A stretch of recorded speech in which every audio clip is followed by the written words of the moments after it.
Chapter 107, Perception. Red stares at the branching tree of possibilities on the projected screen, a dizzying web of red and green and white lines that crisscross from and through various Pokémon names, most of which pivot from a single node. So, you think you basically just have to beat the Haunter? I think it's his best chance. It's not as fast or strong as Kadabra, but it's faster than anything else he's got. Even his Venomoth? Yep, by just a bit. With enough training, it could outspeed a Kadabra, particularly a younger one. But Topps in particular is a beast. I doubt Koga's got a top-tier Pokémon on his 5-badge team. Red looks over the rest of Koga's team, thinking over everything he's been learning from Blue about the competitive meta. And it's immune to your ground attacks, and both will be super effective against each other, so whoever strikes first might just take it. Now you're getting it.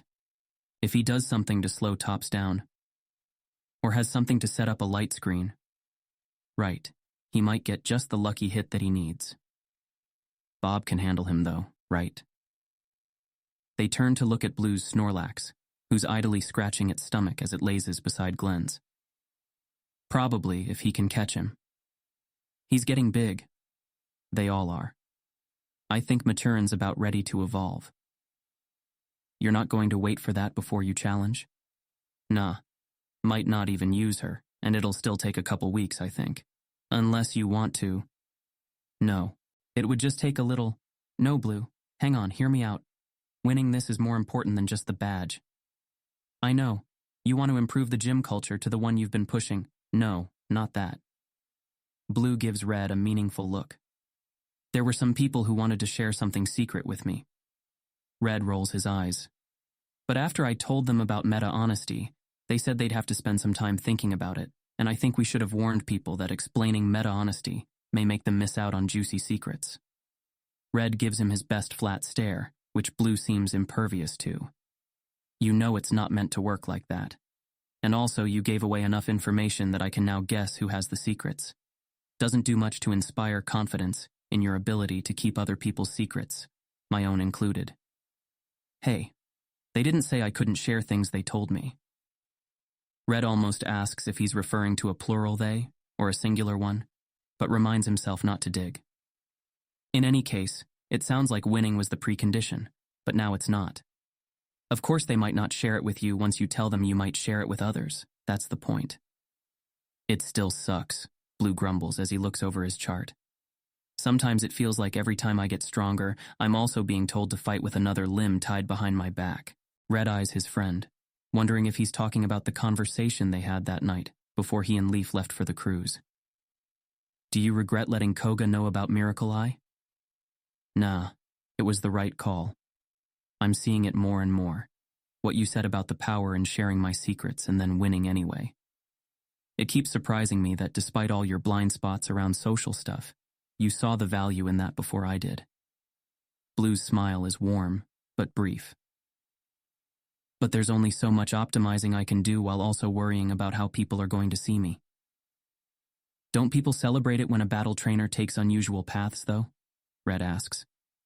Like that guy who won the world tournament with the Pachirisu. There were parades and stuff back in his home region, weren't there? Little as Red paid attention to the competitive battling scene back then, even he heard of that. Sejun Park.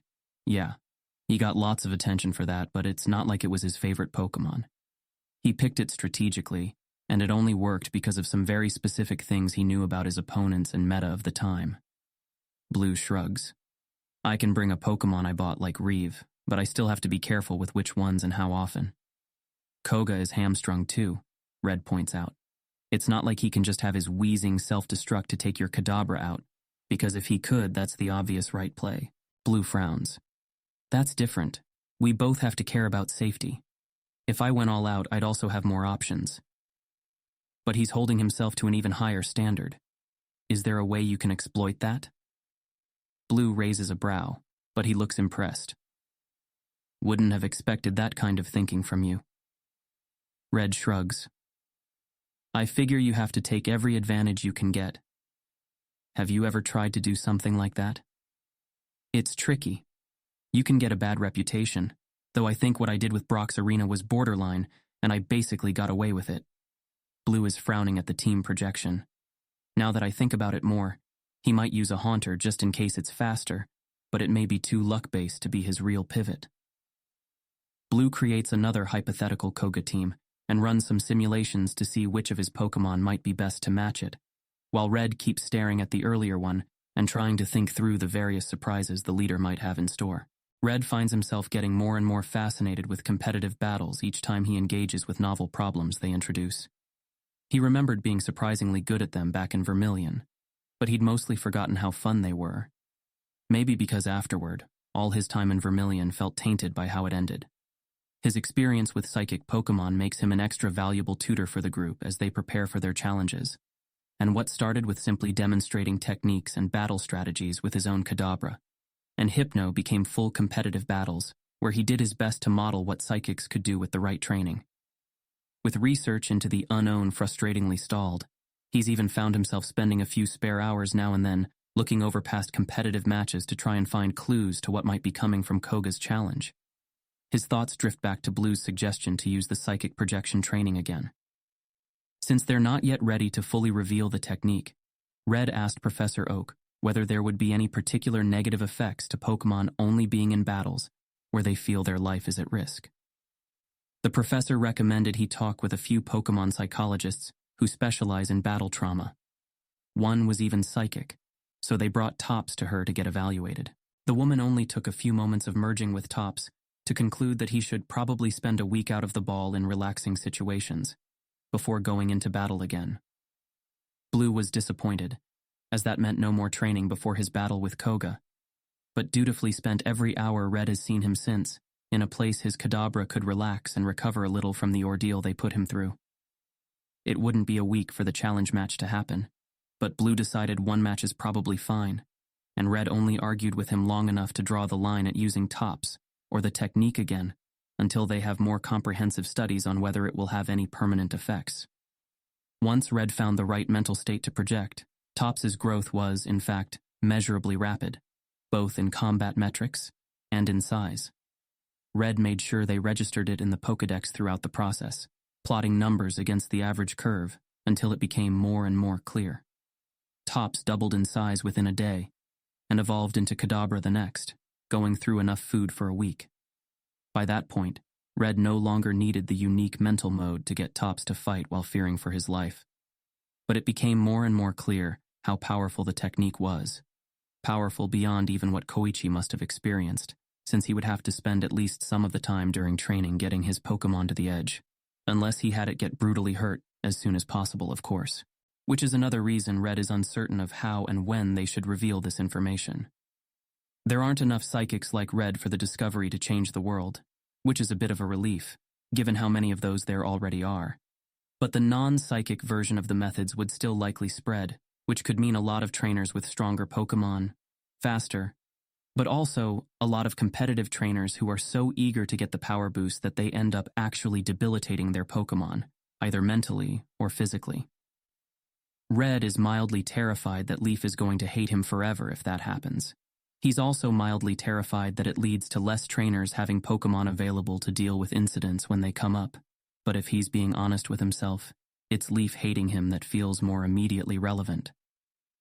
So when Blue explains why they might not want to share this secret training technique, Red doesn't need much convincing. What's one more secret? And it's not like it's relevant to the main thing they'll be announcing. It takes another minute before Satori joins them, and Red's attention immediately catches on how different she seems than any time he's seen her before. There's a lightness to her movements, a calm that makes him feel more relaxed just by watching her walk straight over to Blue and pull him into a deep hug. Blue looks as surprised as Red feels, and a little more alarmed than he would have expected.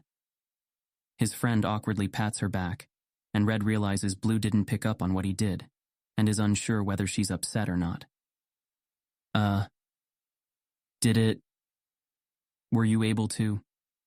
Thank you.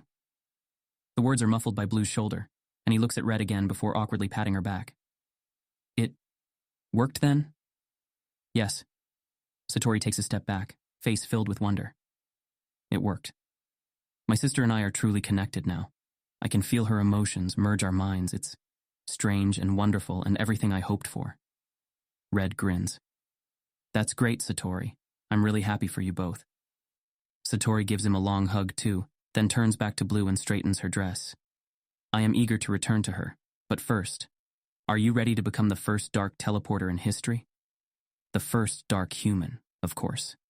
They tested all sorts of psychic techniques on dark Pokemon before Satori built up to using Miracle Eye on her sister, and as far as they could tell, nothing caused harm that didn't intend to. The dark Pokemon didn't even seem to experience discomfort at losing their darkness, and though they do regain it swiftly after teleportation, mergers can last for minutes at a time before the psychic Pokemon can't maintain it anymore.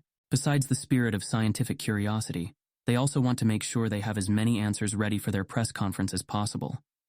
While dark people would likely have mixed feelings about the loss of immunity from psychic mergers, Red smiles every time he thinks of how life-changing teleportation would be for them. It's nice to make discoveries that will unambiguously help people again, for a change. Though it required them to code Miracle Eye as a non-attack, a loophole in the programming allowed by psychic Pokemon being unable to attack dark humans mentally in any case, until now at least. He's not even sure how to report the loophole given the lack of context, but he worked with Satori to write up the report, which would be sent as soon as the media interview starts. It takes them just a few minutes for them to go outside so Blue can set up his teleportation point, then command Topps to use Miracle Eye on him, then rerun the training programs of himself as the Kadabra's trainer. Red merges with Topps as he reappears, and can feel the Pokemon's confusion as he looks at Blue, who he now recognizes visually and has a memory of a merger with. Wait, Red says, holding a hand up, and Blue stops himself from commanding the Miracle Eye. Instead, they all watch and wait, and just as Blue is about to speak again, Red feels the Kadabra twist his perspective, a sort of shoving motion using limbs Red can't quite feel, and suddenly another mind appears in the room. Though part of him is terribly curious to know what Blue's mind feels like, Red quickly tightens his senses until all he can sense is the vague cluster of thoughts and feelings. He did it. On his own? Blue frowns. That doesn't seem good. It's natural, Satori says. Having the sort of bond the training programs create would make it hard for any psychic not to desire a merger when possible. Like she felt for her sister, but Blue is still frowning. But I'm vulnerable as long as he does it, right? It's not just from him. Correct. Any psychic will be able to detect and attack you. Will he still have protection against ghost attacks? Red asks. I don't believe that should be affected. Satori shrugs. Perhaps Jason will have a better sense for this once he learns of it. Still not sure how I feel about this. Blue glances at Topps. Is he still doing it? Yes, Red and Satori say together. You guys aren't reading my thoughts, right? No, Red says, while Satori shakes her head. Do you want to withdraw him?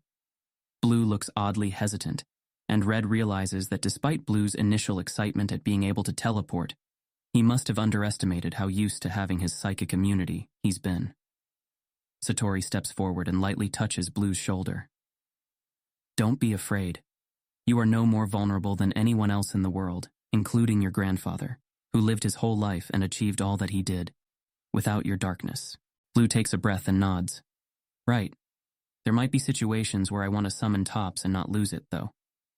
We'll have to see how strong this impulse is in him, Red says.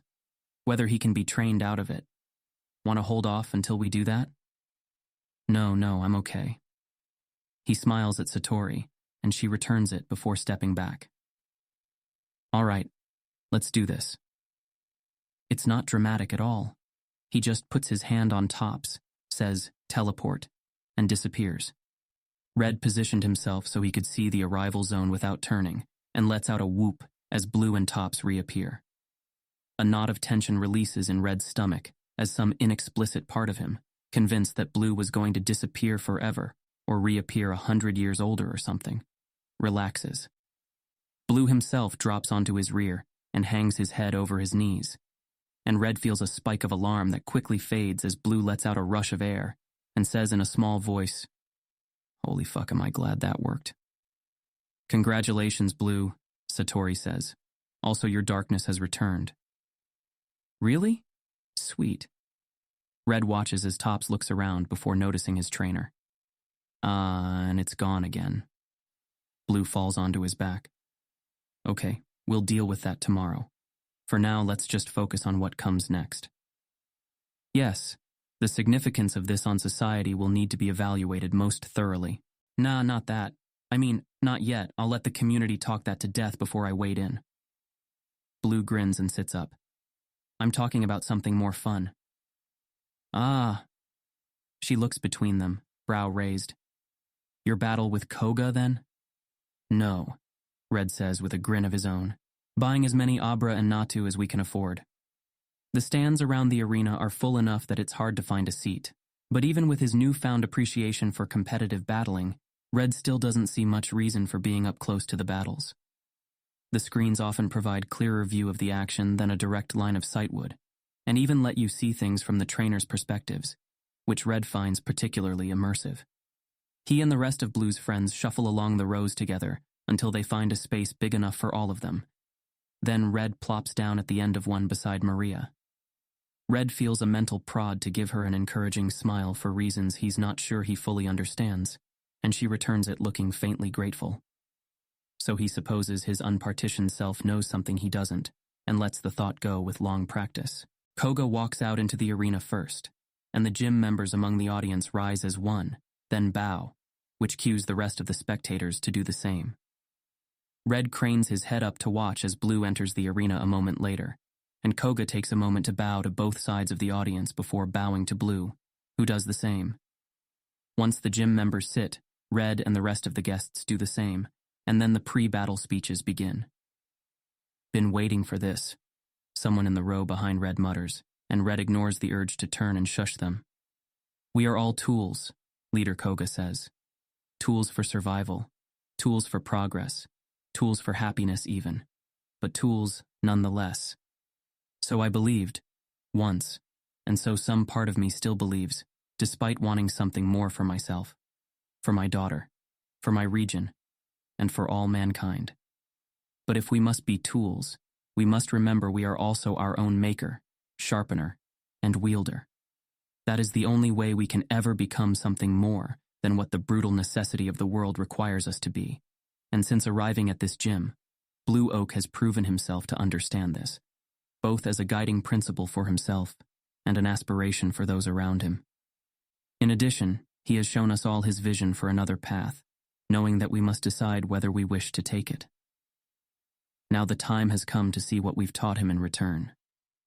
Blue Oak, what is your challenge? I challenge for mastery. Fuchsia Jim accepts. Our battle will be 6 against 6 to the faint. Red thinks back to the battle maps Blue was studying, picturing the nodes that represented the most likely paths to victory for Koga. Haunter, Golbat, and Venomoth seem the most likely, but he's also likely to include at least one dark Pokemon, and they can't guess which. But the heuristic that makes the most sense is fast versus bulky. Since Kadabra are too frail to take hits, particularly physical ones, Koga's best bet is to hit first or take at least one hit and hit back. Koga's problem is that Kadabra hit hard in exchange for their frailty. It's the quintessential glass dragon. Even otherwise tough poison Pokemon like Muck can be taken down in one hit if the Kadabra is powerful enough, and Blue's is one of the strongest on record. If he can't take advantage of Miracle Eye's setup, it's too big a risk. Koga's other problem is that Kadabra are fast. Drapion are too, but Kadabra still has them beat. And while something like a Crobat could outspeed it, they're too powerful for a 5th badge challenge, and Golbat wouldn't be enough. One potential solution is the indirect and obvious route. Poison. Go, Weezing! Go, pals! Sal! A shimmering light screen appears between the Pokemon, though it does nothing to stop the toxic spikes that Koga's Weezing suddenly spits out. It also doesn't stop the electricity that snaps through the air in the Weezing's direction, as Blue follows up with a bat. Toxic spikes, Koga yells again, and Red grins as the poisonous spikes on Blue's side of the arena grow more dense. As he predicted, Koga's hoping to poison Topps badly enough that it won't be able to recover past the building toxicity. What he could only have guessed is that it's a Kadabra whose recovery powers are strong enough that it has the rare ability to passively negate any chip damage, including poison. It was worth a try, but the bet might cost him a Pokémon. Only 2 rounds and Blue is already ahead, even if others may not recognize why. Bat. Flamethrower. The wheezing tanks the second Thunderbolt, clearly trained for toughness, but Blue's Magneton struggles against the stream of fire despite the attack only partially penetrating its light screen. Red judges Pals can get off one more attack before it gets taken down, but if the wheezing can survive another Thunderbolt. Return! Go, Ivysaur! Looks like Koga isn't willing to take the risk, though Red wonders what an Ivysaur is supposed to do against a Magneton. They hadn't expected him to use one in most of their projections, and Red immediately feels models of the match falling away, leaving the possible worlds therein more narrowed. Leech Seed and Synthesis. The thought seems to come without him even thinking about it, and sure enough, a moment later, the seeds are flying out to cover Pals, as the Ivysaur takes the Thunderbolt about as well as the wheezing did, then starts to visibly heal itself of the damage even as the vines start to stretch around the Magneton. Return, Blue shouts. Go, Nin! The Golbat appears above the toxic spikes, and Red leans forward. Now they'd find out if Koga brought a Toxtricity. A risky move given it would just be another easy target for tops and stacks, ineffectiveness and vulnerability to any ground types. Instead, Koga replaces his Ivysaur with a Galarian Slowbro, which shrugs off the free hit Nin had already been commanded to give before Blue's follow-up whistle brings it back to be replaced by Aegis. Stealth Rock, Flamethrower, Rapid Spin. There's a clear sense of uncertainty attached to that last thought, and Red realizes what's happening. His partitioned self is thinking ahead, less distracted by what's happening in front of him, and able to predict. Raz. Flamethrower. Sar. And just like that, the first Pokémon is down, having accomplished little beyond setting out the Stealth Rock trap and clearing the toxic spikes. Red knows from their pre-planning that this is all within Blue's path to victory. His Forretress didn't even need to Rapid Spin, but Blue did it to make Koga think he's concerned about avoiding the spikes. The audience doesn't know that, however, and there's a tangible increase in tension as Blue appears to shift to the back foot. He sends Rive out to deal with the Slowbro. Swap to Ivysaur, Flamethrower. And so it goes, Koga's misplay redoubling the crowd's excitement. Red has to pull his senses in around himself, and he notes Maria shifting beside him. Is it always like this? She murmurs. Dunno, he whispers back, cognizant of the potential retaliation he might get from the person he hushed. First time as a real psychic. It's impressive that she's picked up on anything, and a testament to Jason's tutelage. Red's attention shifts back to the battle as Koga orders a Mega Drain, which Blue swaps Nin back in to take on, which causes Koga to return his Slowbro, which brings back Blue's Magneton. Red can see the threads of potential futures collapsing as it becomes clear who has what. And both trainers are able to judge their swaps to only take resisted damage, which will nevertheless add up in Koga's favor if Blue can't manage to take out that Slowbro. But if he risks using Rive to do it, he might not be strong enough after to actually check whatever's waiting in the wings. Blue's Golbat checks the Ivysaur, which checks his Rhydon and Magneton, which means Pals tanks the psychic attack and reestablishes the light screen. And then, Soul. Go Soul! Blue's Arcanine brings a cheer from part of the crowd, who no doubt still remembers the part it played in his victory in Celadon. Its roar clearly intimidates the Slowbro, and combined with the light screen, none of Koga's attacks hit quite as hard as they normally would. What follows is a brutal exchange that leaves the combatants covered in burns and sagging from poison, until both are returned together, and then it's 2-1, and Koga brings his wheezing back out to reset the toxic spikes. Rive, meanwhile, starts chucking stones at it, which miss, giving Koga the time to swap his Ivysaur back in, which returns Nin, which brings out. The Alolan muck shimmers like an oil slick, rainbow highlights playing over its sludge-formed body as it rushes forward to meet the Golbat. Return! Trap, it will have Giga Drain. Go Pals! The prediction saves Blue's Rhydon, but Magneton is already weak, and even the resisted attack visibly takes something out of it. A Thunder Wave is its last gasp, and then it's taken down, bringing the score 3-1. The audience is stirring and murmuring again, starting to believe they might just witness the end of Blue's win streak. And Red just smiles because none of it matters until Tops comes out, which should happen right about. Go Tops. The arena goes silent, confusion and shock disorienting Red for a moment before he pulls his senses back into himself again, fingers gripping his armrests as the Kadabra appears on the spike-littered ground. This is it. Koga doesn't waste the lesson he learned from Janine and sends his Pokemon convulsing forward with a crunch as Blue yells, "Eam!" Without the paralysis, things might have gone different. But the Muck is still struggling against the Magneton's shock, and so is only halfway across the arena when Blue says, "Pa." The Muck's whole body vibrates, goo flaring out and then contracting, and the battle is done before the audience even understands what happened. Koga withdraws his Muck rather than risk it being killed by another hit, and sends out a Haunter. Many in the audience visibly flinch and look away, but Red's gaze just stays fixed on Blue's side of the arena, where he simply repeats, "Pa," and the Haunter goes down, just a bit too slow to get its own attack off, followed by a Venomoth that faces the same fate, and that's the match. What would follow is a single syllable, 2 more times, and the sweep would be complete, unless the Kadabra goes down to its poisoning, which it's showing no signs of being affected by. Something Koga no doubt would be noticing now. So instead of sending his last 2 Pokemon out to be instantly felled, Koga simply lowers his hands after withdrawing his Venomoth and smiles as he bows. Well fought, challenger, I concede. The audience is still silent, still grappling with what they saw, as Blue withdraws his Pokemon and bows. And you, leader. Wait, the person behind Red says. What the Shh. You've not just earned your badge, but your place in history by redefining what is possible. Thanks to your gracious decision to share your discovery of a way for psychic attacks to affect dark Pokemon before our match, I did my best to prepare a 5th badge challenge that still might win against such a unique strength, and still failed. To luck, some might say, but you prepared the stage to create that opportunity, and it's more than fair given what would have happened if I hadn't known what to expect. Of the many changes in the days ahead, the world will have to prepare, now, not just for dark trainers who can use psychic Pokemon more skillfully, but also psychic Pokemon who can pose some threat to dark ones. Thank you, leader.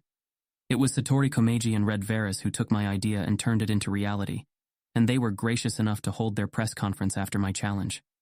The world will have plenty of questions, but I'll leave answering them to those most equipped to. Many in the audience around him have turned to stare, and Red manages to withstand the attention until some of the cameras start displaying his face. He catches himself raising his hand to lower the brim of his hat. No, we deserve this recognition. And instead tips it up, smiling as he lets himself lean into the feelings of excitement he's felt around the discovery. I see that you've inspired more than the new culture in this gym then, but also your friends. What will you do now?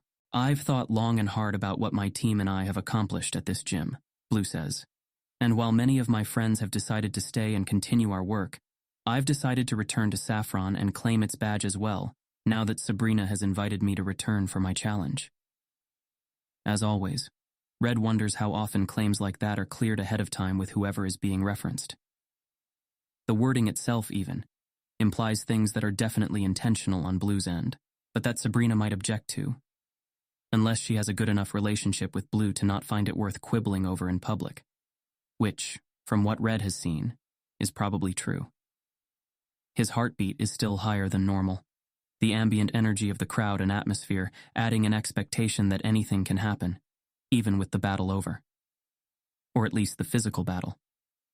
Red still doesn't know how much exactly is planned out and how much is improvised.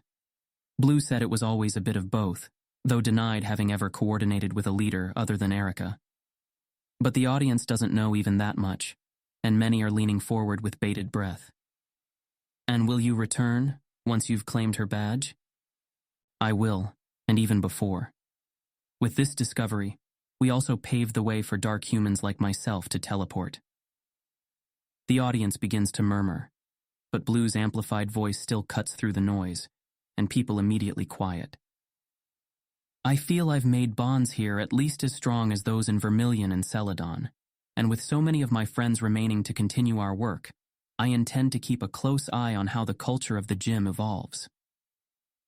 The implicit, ongoing challenge to Janine is obvious, but Red knows that it's only the badge victory that makes this, in any way, not a failure, or at least a retreat. Blue said he ended things close to ideally with Koga and Janine, but only in private. The public would see it as Janine's win, which, even Red understands, is part of how his relationship with Janine is better than it otherwise would have been. It seems a fair trade, but if it slows his plans for group battles spreading through gyms.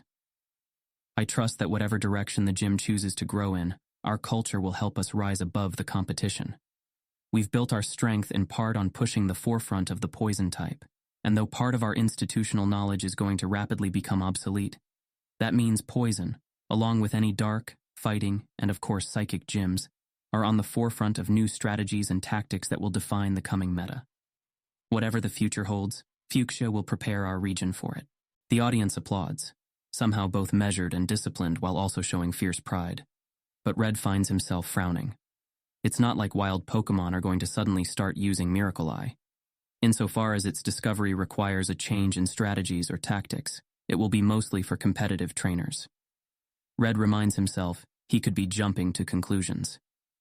This isn't his field after all, and he could be underestimating what new offensive tricks trainers would be able to utilize against wild dark types. But if not, all this is a further reminder of why part of him feels so uncomfortable with the idea of being a competitive trainer, even if trainer battles are one of the most exciting things he's experienced. He'll have to ask Blue about this. In any case, Koga and Blue have bowed to each other again, and the audience, so Red gets up, limbs still trembling with adrenaline, and starts shuffling past everyone to get out ahead of the still stunned crowd. He's got a press conference to prepare for. The Saffron Gym isn't just aesthetically standard compared to places like Vermilion or Fuchsia. It's also fairly plain, as utilitarian as pewter, without even the thematically appropriate stone structures. But the conference and press rooms are far fancier than any Red has been in, and as soon as he enters, he's glad Blue convinced him to dress up for this. Satori is already waiting inside, and smiles as he joins her on the raised platform at the front of the room. "You look good." "Thanks," Red says, and wipes his sweaty palms in his pockets as he looks out over the cameras pointed at them. Not recording yet, he hopes. "Is that your sister?" He can see the resemblance, though she has green hair instead of violet. "Yes." Satori waves, and the other girl cheerfully waves back. "She made you and Blue a gift." "Oh." Some of Red's nervousness fades at the warmth in his chest. "That's very nice of her, but she didn't have to." Satori turns to him, gaze level above her smile. "It was her quest as well, Red. She pursued it in her own way, and in far less valued a manner than my own studies." She turns back to her sister and sighs. "Now we both have more time for other things." Red slowly nods, watching his friend and taking in her continued transformation from the solemn girl he's known ever since he arrived at Saffron. It's been a week, and yet she's continued to exude the relaxed, happy energy each time he's seen her, which hasn't been as much as before. It's understandable that she spend less time in Saffron now that she's completed the main goal of her studies, particularly if she's using the extra time to enjoy the fruits of her labor. But Red's curious if it will end at some point, or if she'll just keep drifting away until she finds something else more meaningful to do with her life. That said, even after she got what she wanted out of Miracle Eye, she continued exploring its limits with enthusiasm, if not as frequently as before. In this case, that just meant she's actually been getting enough sleep. More than he has at least. After they told Sabrina about Miracle Eye yesterday to prepare her for the press conference, the gym leader entered what Red could only describe as a manic mode, trying to learn it herself, since she could see psychic colors. Red did his best to help her, but she's nearly as good as he is at mirroring mental states now, and mostly joins in the practice to be a sounding board and share in the discovery process, frustrating as it can sometimes be. Red enjoys being treated as an equal by Sabrina. There's something nostalgic in the way it reminds him of being a research assistant at Palette Lab, where he was obviously there mostly to learn and do simple tasks, but where Dr. Mahdi and others would talk to him about their ideas and listen to his thoughts on them. He's more aware now of how precious and unique a position he's been in, both then and now. But after that day, when he believes he tripped over her secret, he's been more and more restrictive with his partitions around Sabrina. He thought about having a conversation with her about meta-honesty, but realized that, of all people, he can't do it with her in a way that doesn't imply he knows, or thinks he knows. She has a secret she's been keeping, and from there it wouldn't be too hard for her to guess which. Not after all the ways they've already been honest with each other, and not unless there's some broader context that lets him do it in a way that doesn't single her out. Of course, he did post his meta-honesty rules online, as did most people who were at their meeting. But he can't exactly ask her if she's read it without the same problem, and if she has, she's given no indication. He puts all that out of his mind as she enters the room, dressed in her usual public red and black finery. Satori is dressed in more formal psychic robes, and Red adjusts his lab coat to make sure it's even. Blue insisted he start crafting his professional public image, but allowed that it needn't be fancy. So Red went with the standard white coat over his usual black undershirt. Leaf insisted he add a splash of red, both for the obvious association and to build on the black-white-red trend of his usual outfit. So he bought a red vest, then a black one and a red shirt, then spent an hour debating with himself over which to wear until he gave up and called his mom, who advised him to go with black shirt with red vest. Everyone vetoed his hat. The leader raises a hand to those assembled as she makes her way onto the stage. "Hello, Red Satori. Are you ready?" "Yes, leader." "I think so." He can see she's wearing makeup to cover her lack of sleep, and almost asks how her night was before thinking better of it. "I think I'm getting used to these." Sabrina smiles and turns to survey the room. "I did my best to keep things manageable." The crowd is fairly small, mostly some reporters and a few of the higher-ranked gym members. Satori's sister and parents are there, as are Red's friends and mom, along with Professors Oak and Elm. As none of the island's regions have a dark gym, Elite Karen is also present, presumably to say something about the effects of the discovery on her signature type, or just ask questions. He's not sure what sort of emotions he'd expect her to be having, but she seems very relaxed, leaning against one of the walls beside Professor Elm's lanky figure, and teasing him about his new glasses. Red returns his friends' encouraging waves and thumbs up as they see him look over, and is tempted to go speak with them a little, but Sabrina has already stepped up to the podium, and so Red goes to stand beside Satori. After a nod to them both, the leader turns forward. It's only then that Red realizes he doesn't see someone. "Where's Rowan?" he murmurs. "I don't see him either," Satori whispers back. "Is he sick?" "Maybe." The gym's oldest psychic student has been nearly as absent as Satori lately, but Red just assumed he was being his usual reclusive self. Missing something like this, however, is even more unusual. Lights start to blink on from the cameras set at various angles, and once they all do, Sabrina places her hands on either side of the podium. "When I became leader of Saffron Gym, I had one objective: to ensure the city's defense and trainer culture were in capable hands. I became a leader because I felt a duty, and a proud one. But a part of me also wanted more. In my heart, I've always been fascinated by the study of psychic phenomena, and that curiosity burned within me throughout my journey. Once I had the responsibility of Saffron in my hands, I knew I couldn't devote myself entirely to that curiosity. But I also knew there would be others like me out there, gifted from all schools and philosophies who would want to collaborate and grow their knowledge. So I began a school and invited the most talented and dedicated to come learn from each other and teach psychics throughout our region." Sabrina gestures to the crowd, and a few of the cameras swivel to pick Daniel, Jason, and Tatsumaki out of it. Along with the natural collaboration of those who came to train at our gym, Saffron has become one of the leading hubs for original psychic research in the world.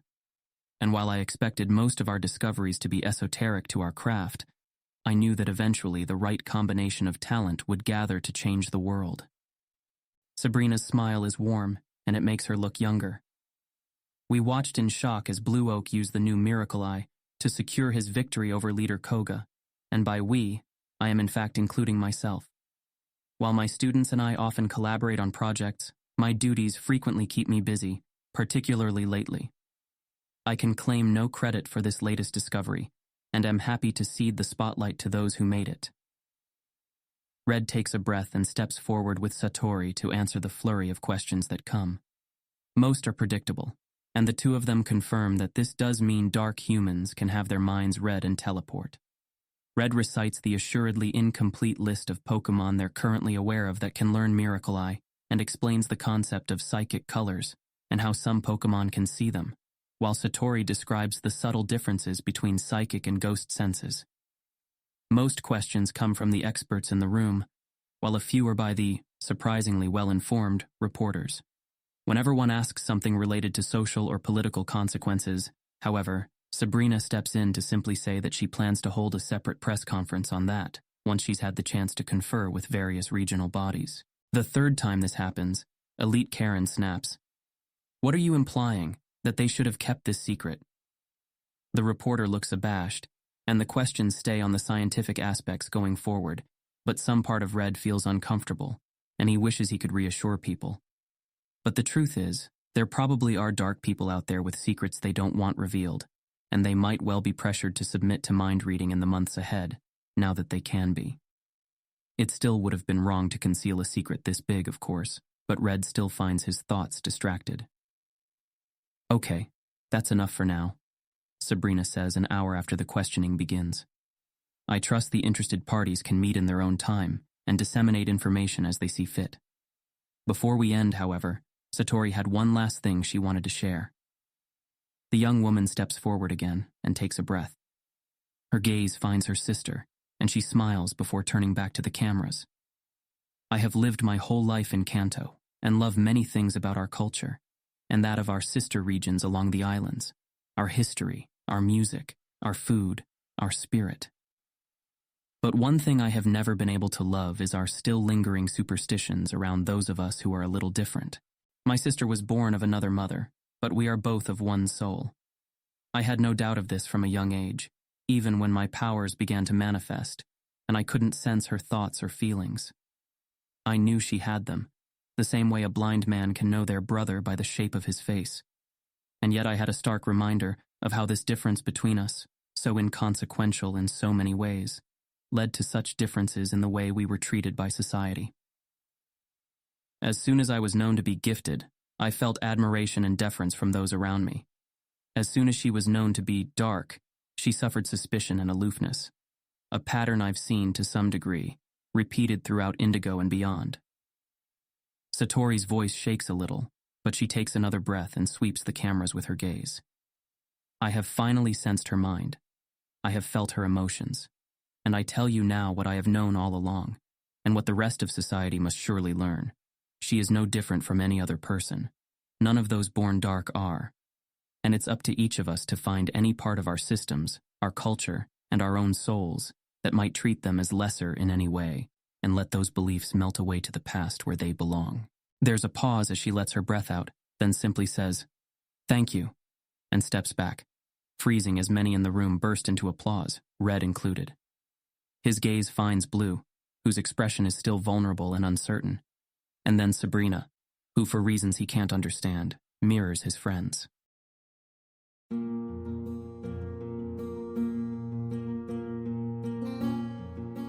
This has been an AI reading of the Pokemon fanfic, Pokemon, The Origin of Species, written by Daystar Eld. If you enjoy this work, please visit patreon.com/daystareld, where you can support the author.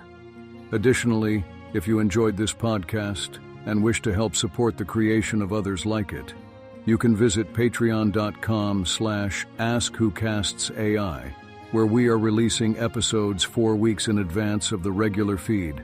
Thanks for listening.